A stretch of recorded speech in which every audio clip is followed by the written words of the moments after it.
All right. Whoopsies. I want to examine an election scenario with you guys. There has been some talk recently about bad news for Kamala Harris in Pennsylvania. Let's go ahead and watch a little bit of this video here. They're talking about voter registration and how it's sort of shaping up. We'll watch that and then we'll transition to the map and show you what that looks Picking like. up ground. This, to me, says it all. All right, which Pennsylvania counties did the GOP gain in registration? If you look in the counties where less than 50% of the population is non-college white voters, Republicans gain just a point. Where you have over 50% non-college whites, look at this. Republicans gain 6 points on average. Wow. They are picking up ground in the areas you would expect them to pick up ground, right? Those non-college white dominated areas, coal country in the Northeast, Southwest outside of Pittsburgh, Pennsylvania. But the bottom line is the registration trends, the trends we've been seeing the last few cycles with Republicans dominating among non-college white voters, very much showing up in this party registration. It's so interesting because David McCormick, who's the Senate candidate, the Republican Senate candidate, told me actually he believes that can actually propel him to victory because they're narrowing that margin with Democrats of voter registration. But what does this mean for Kamala Harris in her chances of victory in Pennsylvania? All right, so all of this data, bad news for Democrats, right? Good news for Republicans. But there's one thing to keep in mind, right? You had that New York Times Siena College poll that came out yesterday that showed Kamala Harris slightly ahead, but within the margin of error. Why is that? Because take a look here. This is the Pennsylvania margin by party registration in that poll. What you see here is that Kamala Harris, I'm going to come over to your side of the street, Manu, is doing better among Democrats, a 77-point lead, than Donald Trump is among Republicans, a 74-point advantage. She's also doing better with those who are not registered with a party or with another party. But this nugget is key because even though Republicans have closed that registration gap, they haven't closed it completely. So the fact that Harris is doing slightly better among Democrats and Republicans, and there are more of them, that is what gives Democrats solace, is because at this particular point, that state, compared to, say, Arizona, slightly more favorable to Kamala Harris, at least in the. So that point is absolutely critical. And just to reiterate, so Republicans seeing surging in their voter registration in Pennsylvania. However, the key to realize is that just because Trump is doing better with Republicans, you have to remember, or you have to look at the fact that Republicans aren't supporting Trump as ubiquitously as they were in previous elections. So if you gain, 3 to 4 to 5% in voter registration numbers, but then you also at the same time lose 3 to 4 to 5% in overall support of Republicans that come out to support you, well, then it's pretty much a wash at the end of the day. So you have a statistic that on paper you look at and say, wow, that's excellent and that's exciting for Trump, might not actually be as consequential as you think. But let's assume, or let's imagine, that some of these polls are correct. I don't think they're correct. I think still that even though you see a smattering of plus ones, plus twos, and plus threes for Trump, that the more likely scenario is Kamala Harris winning Pennsylvania.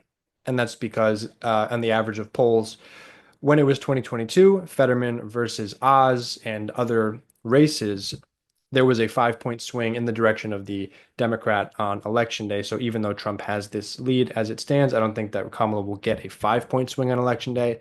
But I think there will be enough of a swing in her direction to win Pennsylvania.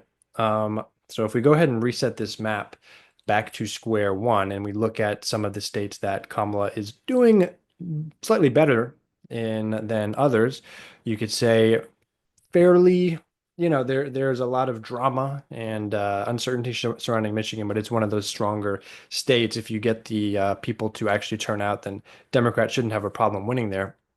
Then you can go ahead and say it looks pretty likely that these are states, and Nevada going back historically, Democrats have won pretty handily. Arizona looking a little bit shaky, but of a surprise that Biden was able to win that back in 2020. Looking like it might flip back to the Republicans, and then you take maybe a North Carolina. Again, all of these states are toss-ups. Wisconsin historically going along with Michigan, but in this case, potentially a shift on election day that swings it like that. And then in this scenario, if Trump goes on and wins Georgia and Pennsylvania, then he wins the election. Even if Kamala Harris wins Pennsylvania, then Trump wins the election. So then you have Wisconsin being this game breaker here. This is a map that Trump if I'm being honest, this is probably Trump's most likely pathway to victory. Um, if he is going to win, it's going to be holding on to these traditional Republican states like North Carolina and Georgia, and flipping back Arizona, and then stealing Wisconsin out of the north part of the northwest part of the country here. Um, this will be the map that Donald Trump is absolutely looking for and could very likely win. Then, of course, there's the scenario that if everything stays true and Wisconsin does not flip to Donald Trump, well, then Kamala Harris wins. Again, I don't think that that's necessarily going to be the case. You start getting into this scenario that if Kamala Harris is going to win, her most likely path, in my opinion, looks like this. So that was my most likely path for Donald Trump. This is my most likely path for Kamala Harris. Again, just sort of getting yourself over the hump, getting yourself over the bare minimum there. I feel pretty strongly about Michigan, and I feel pretty strongly about Nevada. Georgia is a state that is a bit of a conundrum, and the reason being, let me go to Georgia here. Reason being, Trump is still leading on the averages. He was leading by about 4 points when it was Biden, and then Kamala was able to take a lead. She lost it. It expanded for Trump, and now she is coming back just a little bit. I think demographically, because of the diversity of the population there and how things have shifted with more of tech industry expanding there, more suburban voters coming in and settling down, there have been a lot of shifts in Georgia that have made this much more competitive. It's shifted more and more and more in recent elections to the place where, um, you know, Joe Biden won in 2020 almost because of winning states with demographics like Georgia. So I think Kamala Harris gets enough of that demographic as well to where if she gets the turnout that she needs, she can go ahead and hold on to Georgia, if not potentially expand on that lead a little bit that Joe Biden was able to in 2020. So as it stands, most likely map for Kamala Harris is going to be this one.